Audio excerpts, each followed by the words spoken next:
The lead pastor at a suburban Grand Rapids megachurch took to the pulpit late last month to urge his parishioners to run away from the Democratic Party. The question is, did he cross a legal line that could threaten his church's tax-exempt status? And there's the flip side. Does the mere existence of that legal line violate the pastor's First Amendment rights? Target 8 investigator Ken Kolker has that story. The lead pastor at Res Life Church in Wyoming preached about national politics. But while he didn't mention former President Donald Trump or Vice President Kamala Harris by name, experts who watched the sermon at Target 8's request said it was obvious which candidate he asked his parishioners to support. Churches are not allowed to endorse candidates. And every time she brings Jonathan 4 years ago, it was Eric Trump who stumped for his father at an Evangelicals for Trump rally at Res Life Church. But late last month, the church's lead pastor, Dwayne Vanderklok, delivered the message during his early sermon and his online sermon. He called it, quote, the kingdom of God in politics, telling his congregation, quote, you will answer to God for how you vote. In graphics that appeared in the online sermon, he compared the Republican and Democratic parties on marriage and sexuality. He urged his flock to run from the Democratic Party. He asked, quote, should you vote for a party that's for all sorts of sexual perversion? Vote for a party that accepts transgenders into women's restrooms and showers and in sports? The Antichrist, he said, is a homosexual. He compared each party's treatment of Jewish people and Israel. The Democrats want a two-state solution, which he says goes against God's plan. Quote, if you do not run from the Democrat Party for any other reason, you need to run because of a two-state solution. He also pointed out their differences over abortion. Quote, I'm just telling you that we have a party who wants to literally take all of the limits off, and I'm just encouraging you, run from that. A national expert who specializes in the intersection of religion and tax law says it appears the sermons violate the 1954 Johnson Amendment, which prohibits churches and other nonprofits from endorsing political candidates.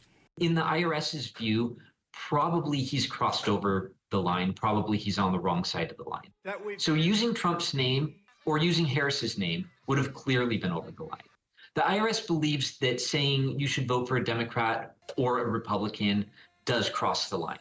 I don't think it's 100% clear, but I think it's definitely clearly in the danger zone. Churches and other nonprofits that violate the amendment could lose their tax-exempt status. But experts say that's happened only once in 70 years. The church at Pierce Creek in the state of New York, after it took out newspaper ads in 1992, warning Christians not to vote for Bill Clinton. So the church is breaking a rule, a well-known rule. It's not going to face any consequences for that, probably. In response to an email from Target 8, the IRS said federal law prohibits it from commenting. It can't say whether the church crossed the line or whether it would lead to an investigation or a warning.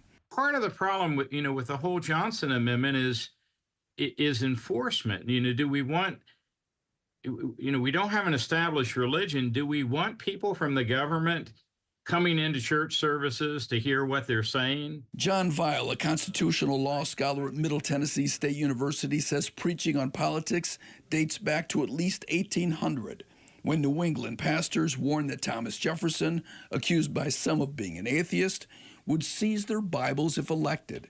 He didn't. He says the Res Life sermon straddles the line of what is allowed. I think you could bring up a case under the Johnson Amendment. I don't think you would win. Though he says it's clear the pastor is talking about former President Trump. Quoting the pastor, we need to understand, the pastor said, elections are not about personalities, they're about platforms. I don't know why he would have to say it if he weren't thinking of Trump.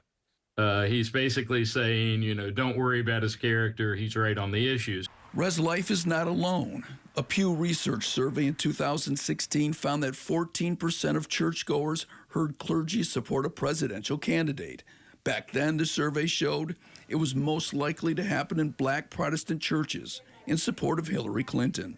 During his 2020 presidential campaign, then former Vice President Joe Biden spoke at New Hope Baptist Church in Jackson, Mississippi. Trump has worked to eliminate the Johnson Amendment, signing an executive order in 2017 that, as it turns out, was ineffective because that would take an act of Congress. A high-profile group of Christian organizations sued the IRS in August, claiming the rule violates the First Amendment.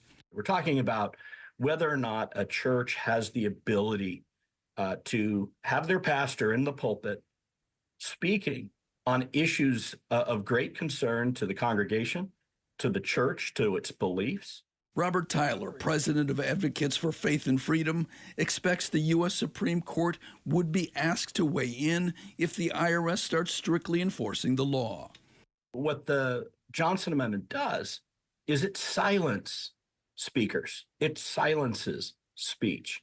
The silence of speech is just as egregious, if not even more egregious, than any other type of restriction on speech. At the end of his sermon, the Res Life pastor acknowledged that he had made some parishioners mad and that a few had walked out, then said, quote, "I love you and just want you to do what Jesus wants you to do." The pastor declined Target 8's repeated requests for comments.